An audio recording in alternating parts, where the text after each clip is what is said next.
तो चलिए बच्चों, कल तक हम लोगों ने ट्रांजैक्शन किया था, डिस्काउंट का ट्रांजैक्शन आपको बताया था, और आज मैं आप लोगों को जो ट्रांजैक्शन बताने जा रहा हूँ वो है हमारा। आज भी कल हमने परचेज से लिंकअप डिस्काउंट की बात की थी और आज हम सेल्स से लिंकअप डिस्काउंट की बात करेंगे। ठीक है, तो देखिए, मान के चलिए अगर हमारा ट्रांजैक्शन है ये, ठीक है, अब आप मान के चले अगर हमारा ट्रांजैक्शन है ये 7th नंबर का 10th नंबर का ट्रांजैक्शन मान लो ये, ठीक है, हमारा 10th नंबर का ट्रांजैक्शन है गुड्स सोल्ड रुपीज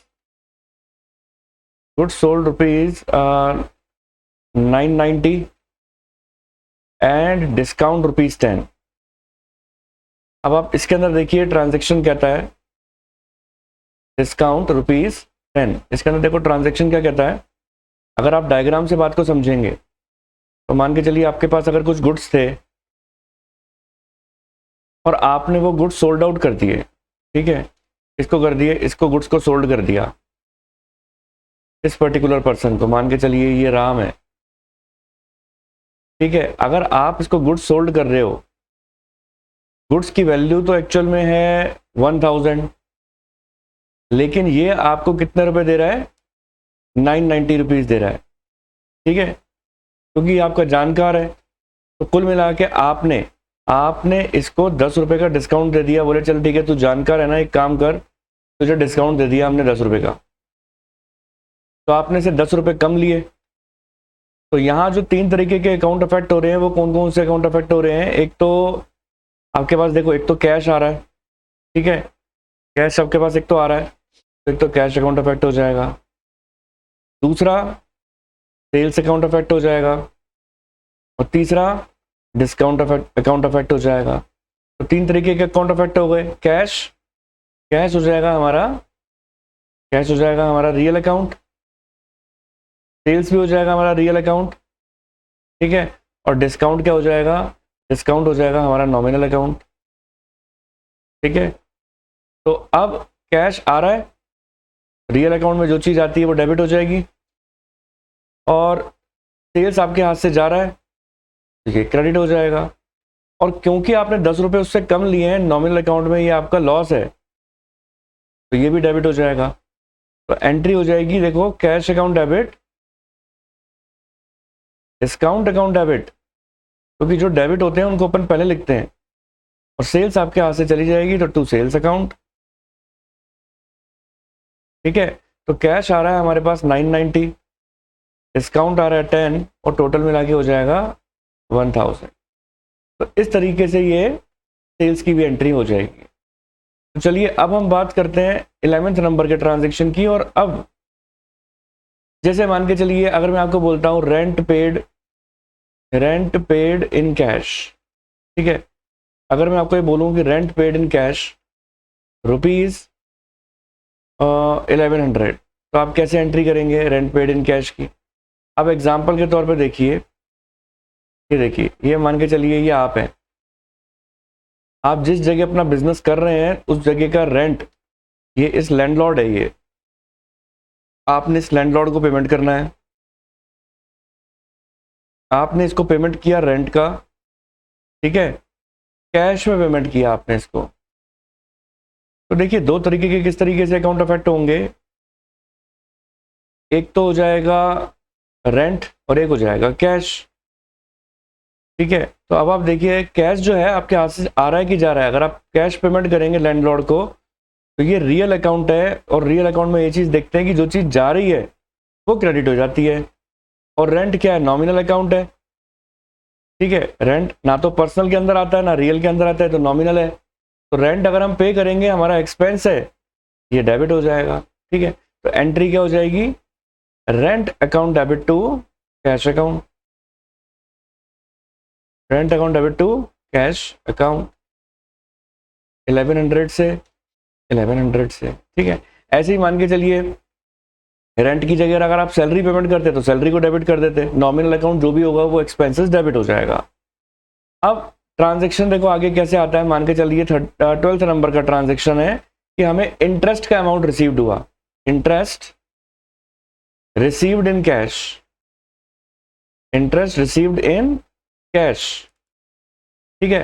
तो अगर इंटरेस्ट देखिए कैश में रिसीव्ड हो रहा है तो हम क्या मानेंगे कि कैश हमारे पास आ रहा है, रियल अकाउंट है, आ रहा है तो डेबिट हो जाएगा।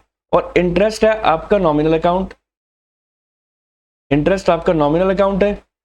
अगर इंटरेस्ट आ रहा है, आपकी इनकम है, तो ये क्रेडिट हो जाएगा। तो एंट्री क्या हो जाएगी, cash account debit to interest account. Entry हो जाएगी cash account debit to interest account. मान के चलिए 1200 रुपीज था, ठीक है, तो 1200 से एंट्री कर दी हमने। अब देखिए क्या होता है हमारे बिजनेस के अंदर, हम बिजनेस को और जो बिजनेस को चलाने वाला प्रोप्राइटर है उन दोनों को अलग अलग मानते हैं। अभी आगे जाके कुछ इसके नियम, कुछ रूल्स रेगुलेशन सिखाऊंगा आपको मैं। उसके अंदर एक आपके आगे जाके आएगा एक concept, business entity concept. Business entity concept के अंदर ये बात बताई गई है, जो बिजनेस का मालिक है यानी बिजनेस को चलाने वाला प्रोप्राइटर तो मालिक बोलते हैं, और जो आपका बिजनेस है दोनों अलग अलग है। हम बिजनेस अपने अकाउंट बनाता है, ठीक है। तो अगर प्रोप्राइटर बिजनेस में पैसा लगाएगा, इसका नाम होता है प्रोप्राइटर का कैपिटल, ऐसा समझ के चलें आप। तो बिजनेस में कैश लगाया इसने, तो बिजनेस में कैश रिसीव हुआ, कैपिटल के रूप में हुआ। तो दो तरीके के अकाउंट अफेक्ट होते हैं, एक कैश और एक कैपिटल, ठीक है। तो कैश क्या हो जाएगा बच्चों, रियल अकाउंट, और कैपिटल क्या हो जाएगा, पर्सनल अकाउंट, क्योंकि प्रोप्राइटर है। तो देखो प्रोप्राइटर गिवर हो गया ना पैसे का, तो गिवर हो गया, ये क्रेडिट हो जाएगा। और कैश आपके पास आ रहा है, बिजनेस के पास तो आ रहा है ना कैश, तो डेबिट हो जाएगा। तो ये एंट्री क्या हो जाती है बच्चों, cash account debit to capital. Cash account debit to capital, जब भी प्रोप्राइटर बिजनेस में पैसा लगाएगा तो एंट्री क्या हो जाती है, cash account debit to capital account, ठीक है। तो ये ट्रांजैक्शन मैंने किस चीज का बताया है, स्टार्टेड बिजनेस विद कैश। जब भी आ जाए स्टार्टेड बिजनेस विद कैश, यानी प्रोप्राइटर ने कैश लगा के बिजनेस स्टार्ट किया है, मान के चलिए इसमें आ गया 1 लाख रुपीस का। तो ऐसी स्थिति के अंदर आपको क्या काम करना है बच्चों, cash account debit to capital करना है, क्योंकि जब भी प्रोप्राइटर बिजनेस में कैश लगाएगा तो प्रोप्राइटर को हम कैपिटल ट्रीट करते हैं, ठीक है जी। अब देखो इसके आगे की बात देखो क्या आती है। अब एक ट्रांजैक्शन और है हमारे पास 14 नंबर का। जैसे बिजनेस में हम पैसा लगाते हैं तो प्रोप्राइटर को कैपिटल मानते हैं, ऐसे ही मान के चलिए बिजनेस के अंदर मैंने जैसा कि बताया बिजनेस अलग है, प्रोप्राइटर अलग है। तो ये था प्रोप्राइटर, मान के चलिए बिजनेस का मालिक बिजनेस में से पैसा निकाल लेता है पर्सनल यूज के लिए, घर खर्च के लिए। तो जब भी बिजनेस में घर का खर्च होगा, घर खर्च के लिए जब भी पैसा निकालेगा पर्सनल यूज के लिए, ठीक है। तो हमेशा बिजनेस, देखो जब बिजनेस में प्रोप्राइटर कैपिटल लगाता है तब तो इसका नाम, प्रोप्राइटर का नाम कैपिटल रख दिया जाता है।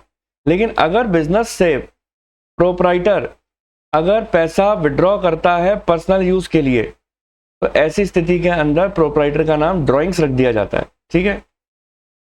तो कैश निकाला जा रहा है तो एक अकाउंट अफेक्ट हो जाएगा कैश, और किस वजह से निकाला जा रहा है, ड्राइंग्स की वजह से। तो ड्राइंग्स एक तरीके से देखा जाए तो रिसीवर हो गया ना, रिसीवर हो गया। तो आप इसको क्या काम कर दोगे, रिसीवर को क्या काम कर देंगे, हम डेबिट कर देंगे। और कैश जा रहा है बिजनेस में से निकल रहा है तो क्रेडिट हो जाएगा। तो एंट्री क्या हो जाएगी, drawings account debit to, drawings account debit to cash account, ठीक है। मान के चलिए इसका ट्रांजैक्शन लिख देता हूं, withdrew cash for personal use. अगर पर्सनल यूज के लिए कैश विड्रॉ किया है मान के चलिए 14,000, तो इस तरीके से आप एंट्री करेंगे, हमेशा ड्राइंग्स अकाउंट को डेबिट करेंगे, ठीक है। तो ये थे सारे ट्रांजैक्शन, उम्मीद है यहां तक की बात क्लियर हो गई होगी। तो चलिए बच्चों अब कुछ ट्रांजैक्शंस देखेंगे हम, सम बैंकिंग ट्रांजैक्शंस, सम बैंकिंग ट्रांजैक्शंस। अब देखिए बच्चों, अब मैं आपको ट्रांजैक्शन कैसे लिखवाने जा रहा हूं।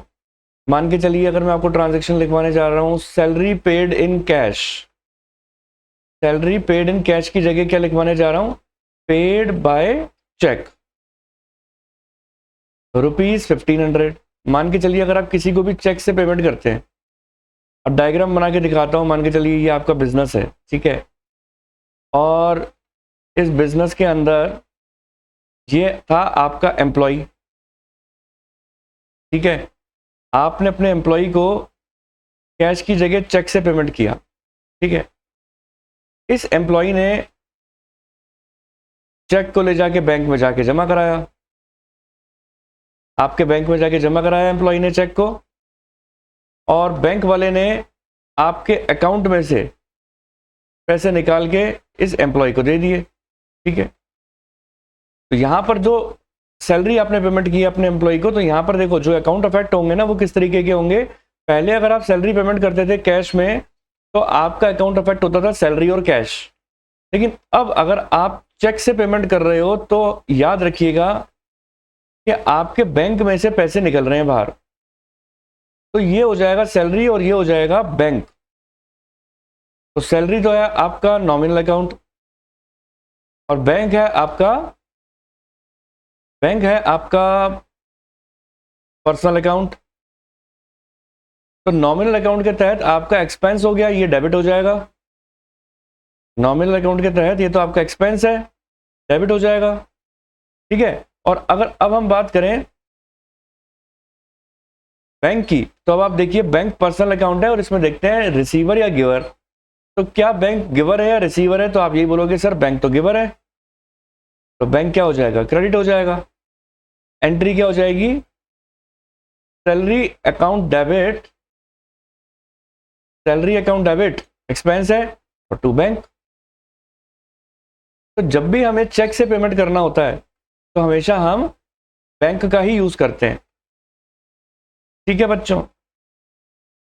अब देखो यहां पर 16th नंबर का ट्रांजैक्शन क्या आता है, 16th नंबर का ट्रांजैक्शन आ रहा है paid to Ram, paid to Ram by cheque ₹1600। अब मान के चलिए अगर आपने राम को चेक से पेमेंट किया है तो दो अकाउंट अफेक्ट होंगे, एक राम और एक बैंक, ठीक है। अब राम हो गया पर्सनल अकाउंट और बैंक भी हो गया पर्सनल अकाउंट। अब आप मन में विजुलाइज करें, अगर आप राम को चेक से पेमेंट करते हो तो राम कौन हो गया, रिसीवर, तो ये डेबिट हो जाएगा। और बैंक कौन है, बैंक है गिवर। क्यों, क्योंकि राम आपका चेक ले जाके बैंक में जाके जमा कराएगा और बैंक में से आपके पैसे निकल जाएंगे, क्योंकि राम लेकर आ जाएगा बैंक से पैसे। तो बैंक क्या हो गया, गिवर हो गया और ये क्रेडिट हो जाएगा। एंट्री क्या हो जाएगी, Ram's account debit to bank account, ठीक है बच्चों, ये 1600 से एंट्री हो जाएगी। अब देखो, अब आपको एक खास नियम मैं बताने जा रहा हूं। देखो क्या चीज है, दो तरीके के ट्रांजैक्शन लिखवाऊंगा। देखो पहला ट्रांजैक्शन यहां लिखें आप, पहला ट्रांजैक्शन है आपका check received from Ram, check received from Ram and deposited into bank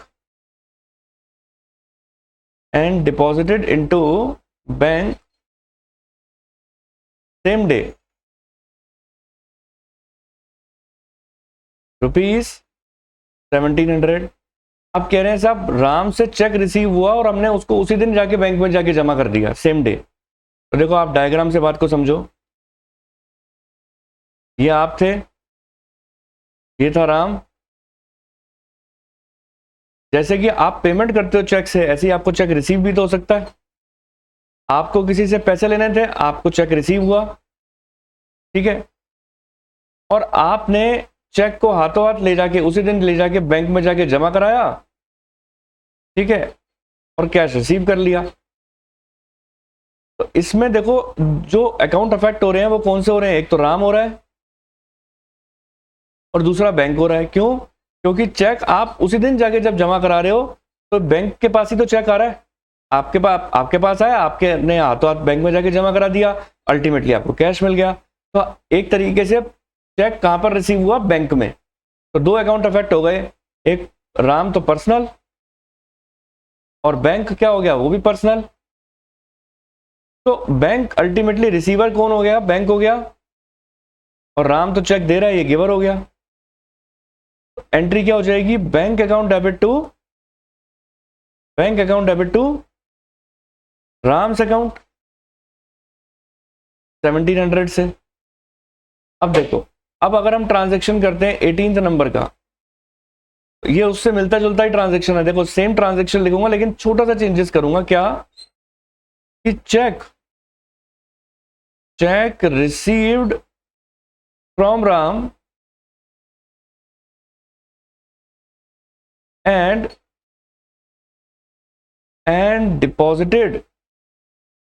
deposited the check and deposited the check। बस चेक रिसीव फ्रॉम राम लिखें, डिपॉजिटेड चेक नहीं लिखें। मान के चलिए सब इतनी सी बार लिखी होती है चेक रिसीव फ्रॉम राम, और आगे ये ना लिखा हो कि deposited into the bank same day, तो हम क्या मानते हैं कि चेक तो रिसीव हुआ राम से, लेकिन वो उसी दिन बैंक में जमा नहीं हो पाया। तो इसमें एक नियम लागू होता है बच्चों कि जब चेक आपको रिसीव होता है बैंक से और उसी दिन वो बैंक में जमा नहीं हो पाता है, चेक रिसीव हुआ मान के चलो अगर किसी भी पर्सन से, और अगर उसी दिन वो बैंक में जमा नहीं हो पाया, तो हम उसको क्या ट्रीट करते हैं? कैश ट्रीट करते हैं। तो लिखें, it is to be noted as and when check is received from Ram, yes someone, as and when check is received from someone,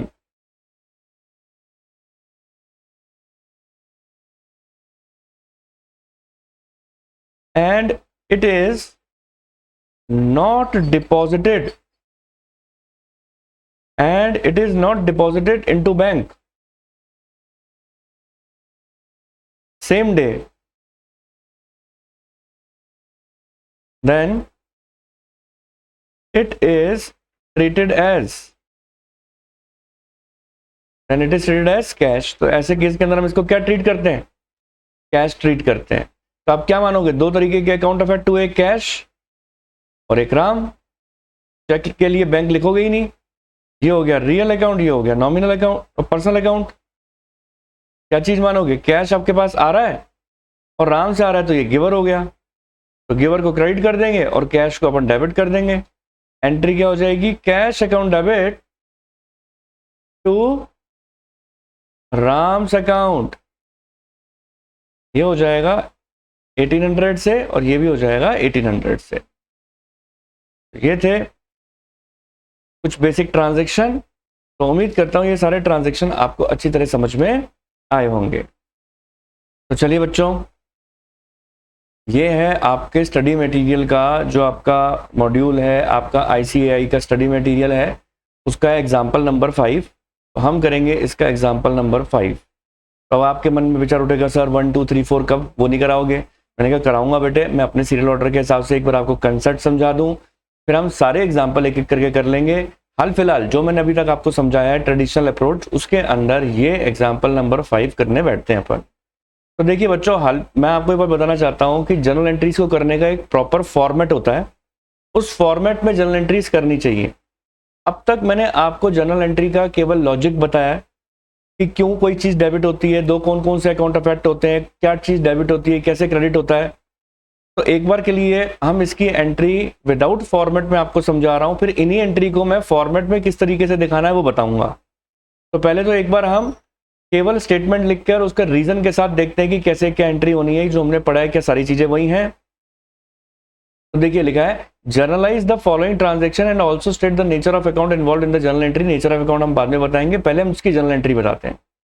लिखा है, Ajit started business with capital of ₹4 lakh. चलिए इसका ट्रांजैक्शन करते हैं। तो 1 दिसंबर आपको दिसंबर 1 की एंट्री बोल रखी है, ठीक है। 1 दिसंबर की एंट्री बोल रखी है, अजीत ने स्टार्टेड किया business with capital of ₹4 lakh. तो अजीत प्रोपराइटर है, मालिक है, तो मालिक को हम क्या बोलते हैं? कैपिटल। और उसने बिजनेस स्टार्ट किया है तो ऑब्वियस सी बात है कैश लगाया, ठीक है, ₹4 लाख लगा के। तो चलिए, तो दो तरीके के अकाउंट अफेक्ट हो गए। पर्सनल अकाउंट है ये कैपिटल, और कैश आपका रियल अकाउंट है। तो आप क्या मानते हो कि अजीत अगर बिजनेस में पैसा लगा रहा है तो ये अजीत कौन हो गया? गिवर। और बिजनेस में कैश आपके पास आ रहा है, रियल अकाउंट में जो चीज आती है वो डेबिट हो जाती है। तो एंट्री क्या हो जाएगी? Cash account debit to capital account, ठीक है जी। और ये है आपका ₹4 लाख से, तो हमने ₹4 लाख से एंट्री कर देंगे यहाँ पर। तो ये हो जाएगी एंट्री 4 लाख से, ठीक है जी। तो चलिए आगे बढ़ते हैं। आगे देखिए आगे क्या बात बोलता है वो।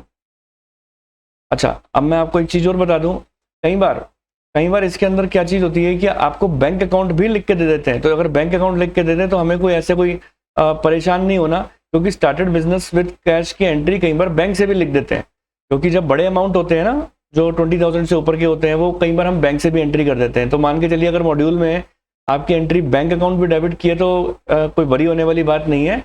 आप entry cash account debit to capital करके ही आएंगे।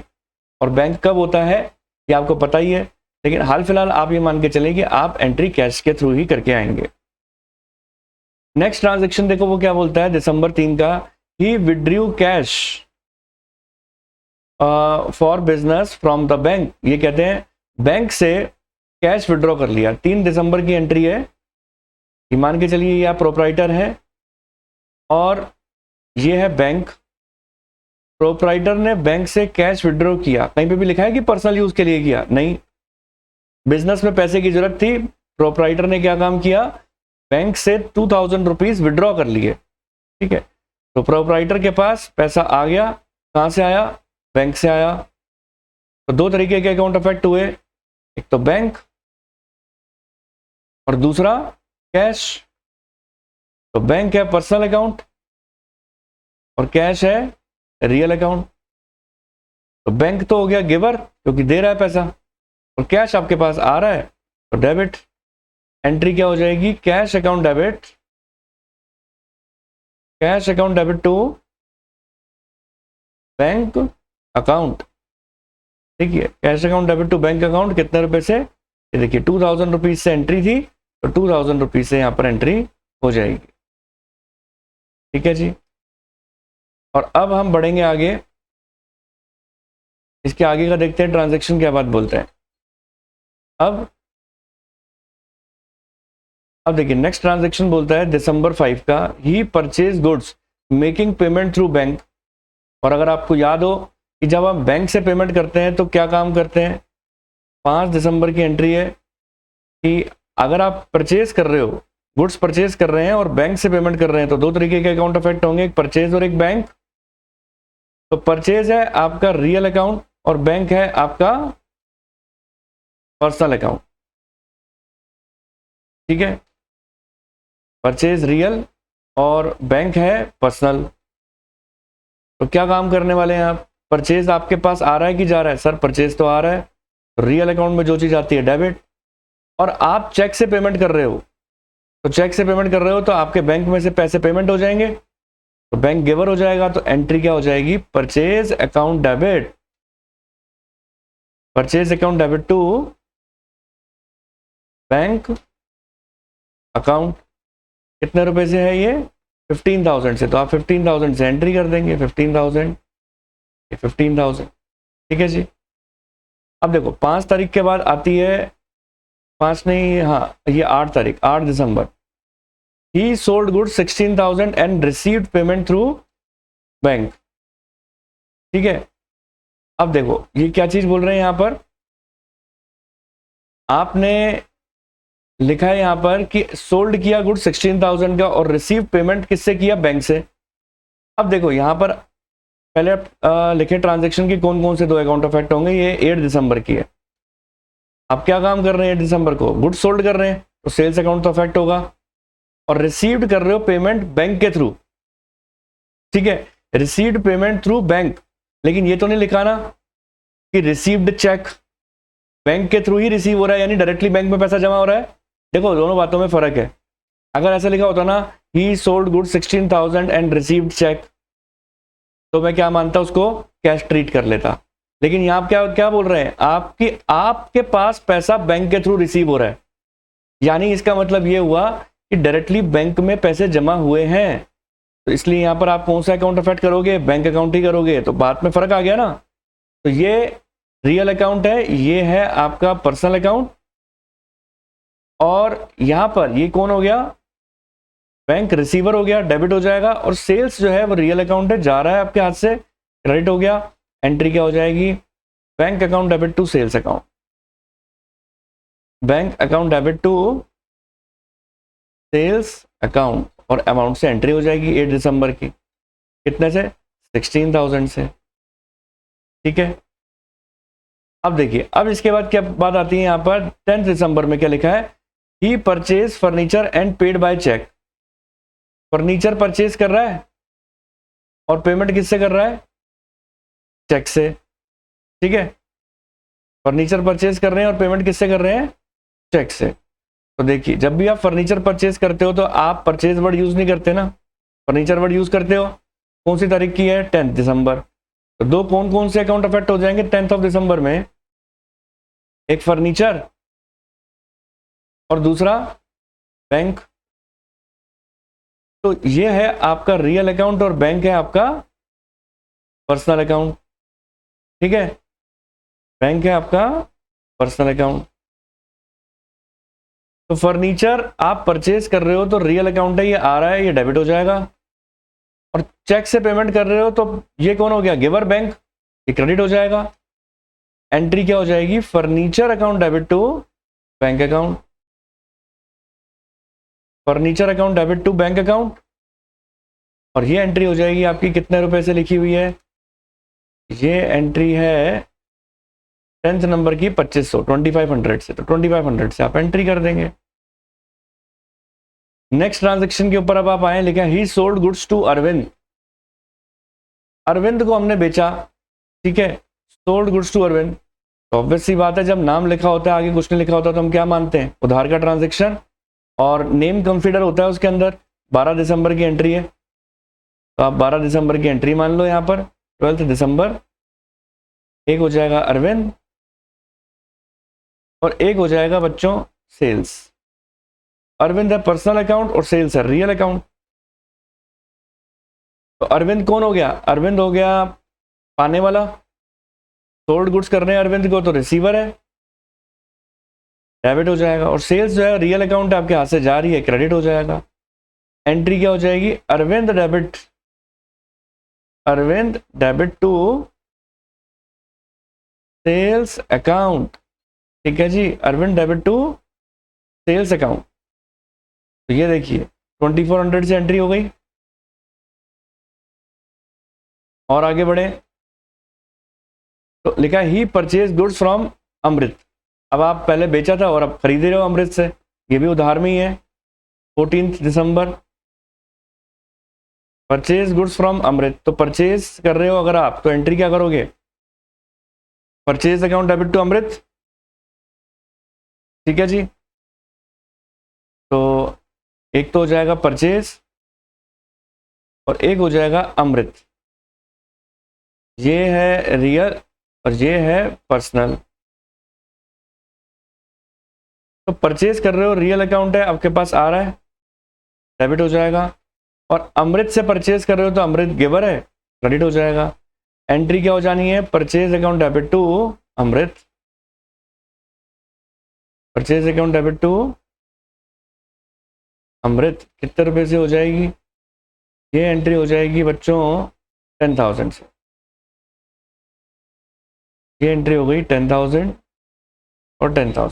ठीक है जी, अब देखो, अब देखिए बच्चों बहुत ध्यान से देखिएगा, रिटर्न कर रहे हैं हम अमृत को 500 का। अब जब भी देखो आप किसी को रिटर्न करते हो, कौन सी तारीख है ये, 14 दिसंबर के बाद 15 दिसंबर है।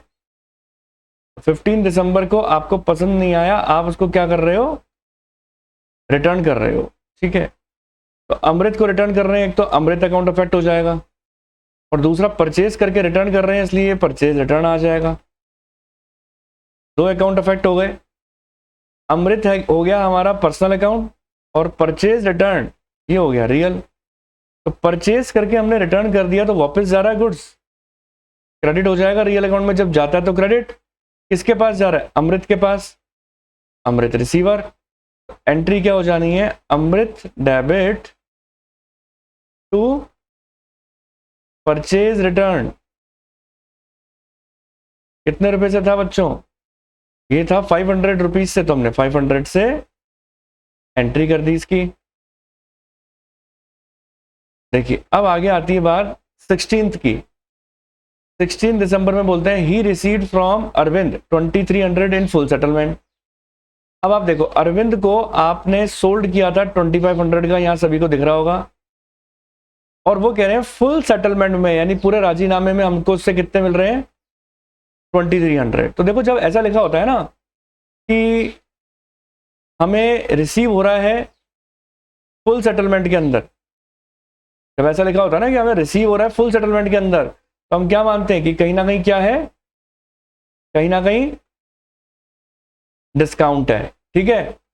और देखो आगे कहीं पे भी कुछ नहीं लिखा, आपने सोल्ड किया था अरविंद को, और ये यहां पर क्या बोल रहे हैं? He received from Arvind.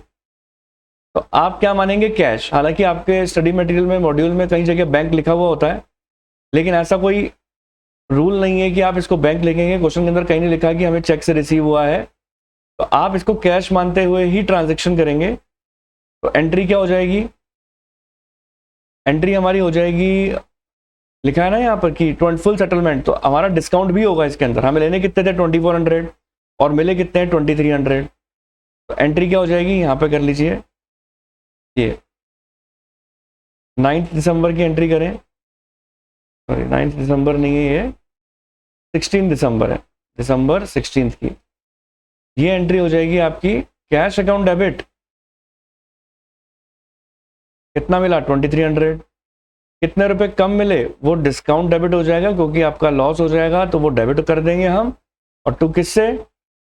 Arvind से, ठीक है। तो ये हो जाएंगे आपके 2400, ठीक है जी। फिर उसके बाद दिसंबर 18।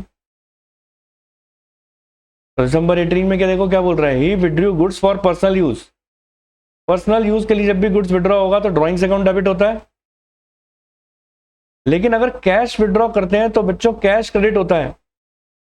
लेकिन अगर आप गुड्स विड्रॉ करते हो बिजनेस में से, जब भी आप बिजनेस में से गुड्स विड्रॉ करोगे तो हमेशा क्या होगा?